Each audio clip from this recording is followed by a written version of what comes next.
ball. I mean, obviously it was slightly hard for us to see exactly what was happening because they were running away from us. Yeah. But yeah, I think once Shaw maybe made contact with their arm and they dropped it. And yeah, similarly the other times, there didn't really seem to be a lot of pressure there. So first fan view is Tom Andrews. We need to do fan review. Sorry. It's okay. It was related to the stats. It was the perfect place to talk about that. And now we'll talk about someone who definitely didn't see the game but has a view on it anyway. There's a surprise, Tom having a view. He says, the curly turds doing us half a favour. A few more points would have been nice, but can't have everything. They are the only top 3 side not to do us over this week, so thanks for that. Off to get some mouthwash now. David Lum said, seen every defeat at Leeds since our last win, so that was very sweet. Should have had the game in the bag by half time, but there's never more than a couple of points between these two on this ground. In the end, a great way to win it coming from behind. Hope Leeds go down. That stadium not up to scratch. Winky face. Oh, I've just got a square. Winky face. Okay, winky face. Winky face. Because was it your... Yeah, it was Hull's first visit there this year. Were you impressed with the new setup of the new ground? Well, yes, but it'd still be nice to have somewhere that the fans could be undercover for the rainy days that we always seem to get. It's no better for us away fans, but it's certainly magnificent for the home fans. Yeah, and we went and had a look at the cricket ground as well, and that's very impressive too, isn't it? Yeah, the new stand that goes all the way through with the hospitality area and stuff. It's a very good stand, isn't it? Yeah. Joshua's granddad, your dad, said, after 12 years and 14 defeats, we finally made it over the line, not without a few twitchy moments. With Golden Point on the horizon, not for the first time, up stepped Snide to nail a touchline conversion. Yep, from in front of the south stand. Yeah, in the last... 5 minutes or so, with about 5 minutes to go? Yeah, about that. And at that stage, were you worried? Because they scored, what did they score? 3 tries. 3 in a row, yeah, in the middle of the second half. Yeah, to take it from 20 points to 6 to us, to obviously them being 24-20 up. I must admit at that point I was fearing the worst. Although my dad was very calm, he said, no, we're going to come back, we're going to win this still, don't worry. So he had slightly more confidence than I did, although then up steps Sneed from the kickoff and forces a dropout, as only Mark Sneed seems to be able to do from a kickoff. And and from there there's a little bit of time, but we did then get over in the corner. Ratu scored, and I must admit I was starting to think about Golden Point, and I was trying to work out who was going to kick off to who and everything else. But thankfully, Sneed ignored the south stand and put it over, which was good. And then we played very controlled rugby after that and did manage to see out the game. Yeah, it felt like Leeds had a lot of momentum as they finally started to make some of their chances count and hold on to the ball and find their wingmen and that sort of stuff. Yeah. And actually, I was listening on the radio and the noise was starting to build and it did feel like it was gonna be Leeds' day. So Mark's need a huge part in why that didn't happen. Was he your man of the match? Was he the star man on this outing? Possibly. Who else took your attention as the star performers? Well, I think we noticed how much Westerman did when he went off. Okay. Do you know what I mean? In that sort of our middle isn't quite so tight. Manu's try, it was one of those that he broke through the line. You could see him looking both ways for the offload and nothing happened. No one came. And then he sort of got through another tackle and again looked for the offload and there was still nobody there. And then he finally thought, well, actually, maybe I should just carry on going.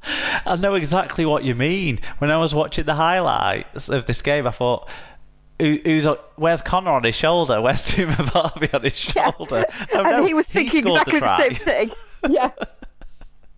I mean, there was a very interesting bit of play that won't have made the highlights, but just on the stroke of half time, Sneed stepped up to drop a goal. We were in front of the sticks, and he miskicked it, / I think there was some contact from a Leeds player.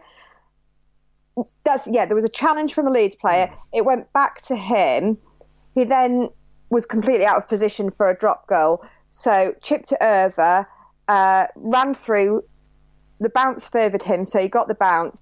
He then had a player round him, so looked for the offload, which then took a hand from a Leeds player, was then picked up by another Leeds player and hacked on 40 yards, and they then looked like they might be able to pick up the ball and score, but thankfully a Hull player made the tackle. But yeah, I mean, if it had come off as a try, it'd have been really impressive. Sort of a very off-the-cuff, but nicely worked. Yeah, and I think when Mark Sneed's doing that sort of stuff, it shows how high his confidence levels are, and maybe that played into the rest of his performance with the sort of controlled and assuredness that he managed to execute that kick with at the end. Yeah, but definitely. When it comes to a pressure situation, there's not many players that can beat him. Let's talk a little bit about Ratu Nalongo. Now, I do have a big question mark about the song that you sing for him. I don't think it quite fits. It just doesn't feel a natural fit for me, his name in that song. I totally agree. But that aside, can you remember too many wingers coming into the side and making an impact like he has done? No. He is impressive. Especially because who was he and where's he come from and how much rugby league did he really know? Well, this is it. I mean, again, going back to the junior takeover last year, James Clark said, we're signing a Fijian rugby union winger. And but, we, sort of to boost our squad, and, what is it, 10 months on, here he is playing first team, scoring nearly as many tries as he's played games.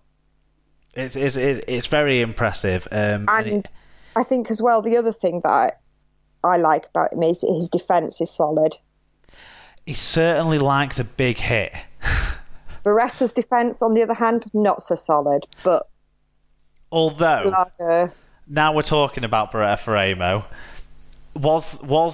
was this the highlight moment of the game? His try where he basically landed head first, but still managed to keep hold of the ball and ground it. Yeah, I forgot. Joshua told me I had to talk about this, didn't he? It was a brilliant take. I wasn't entirely sure that he still maintained contact with the ball, but I thought it should be a penalty try or a try and a penalty, depending. Because I do think it was dangerous play by Briscoe, putting him in a position where effectively he went face first into the ground. The front cover of the League Express kind of demonstrates him sort of halfway around to going down, but what that doesn't show is his body kept spinning over, and he did face plant. Yeah. Yeah. And actually, looking at the picture on the inside of the League Express, you can see that Briscoe's hands are round his waist, Faremo's waist, when he's still in the air. So, and he's sort of jumping over Harry Newman's shoulder as well. So that's going to play into it too, isn't it? It was a great. It's got to be said. It's a great take and finish by Beretta Faremo to keep hold of it and stay on the field after that as well. To be fair. Yeah, because I mean, actually, we had more questions about Josh Griffin. He got a smack in the face and couldn't work out whether that was a jaw or what, because he was down for a long time with that in a lot of pain, but got up and carried on as they do. So we've talked about the match winners, Nalongo and Sneed. Nulaga and Sneed. Was there anyone from the Leeds side that you thought had a good performance? How did the young players do? Because whilst we're happy to see Leeds struggle, we all want to know that Jack Walker and Harry Newman are progressing for future England squads, don't we? How did those young players in particular play? Walker played well. Handley played well. I wasn't overly aware of Newman, I have to say. And was there anyone else who stood out for you guys? Gareth Ellis back in the squad off the bench. Yeah, I mean, he just hits people, doesn't he? Or people try and hit him and they bounce. I mean, I think again we saw that Connor is a centre, not a half-back. Yeah.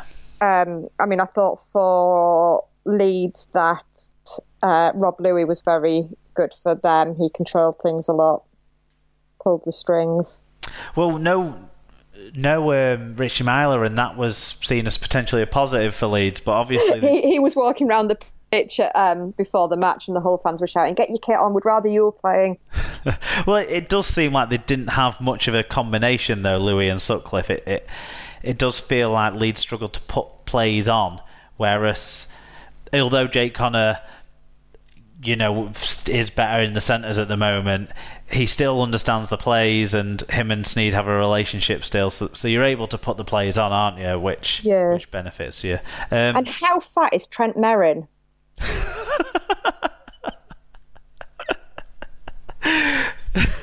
I don't know how to answer that.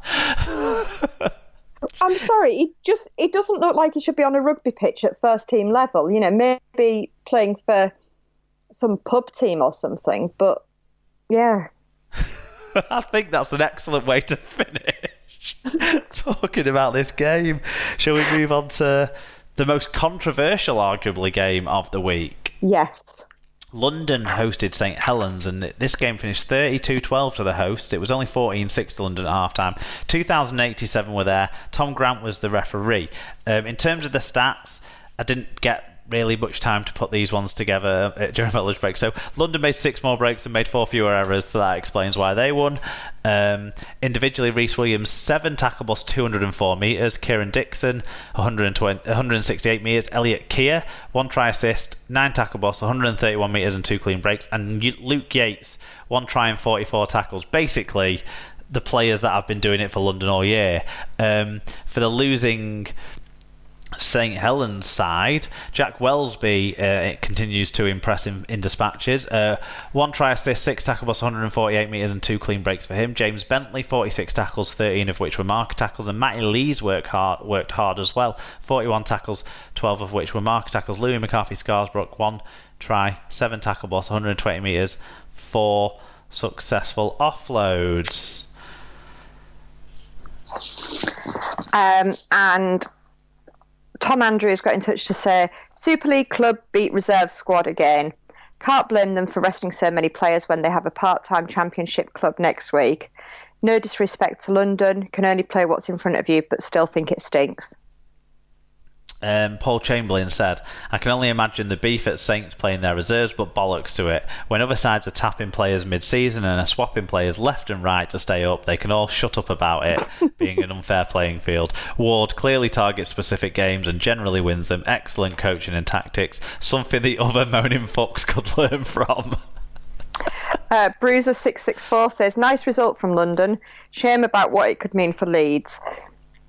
Leeds fans have been complaining about St Helens' selection, but it's their prerogative to select their team to do what's best for their overall season. They don't owe us anything. And Frogmore said, I can't be the only one who's not gutted or surprised London got up over us. Good experience for the young lads, and hey, still 10 points clear at the top. Thanks, Wire. Winky face. Well, there's only one place to start, isn't there, I suppose? Team selection. I'd be interested in your take on this.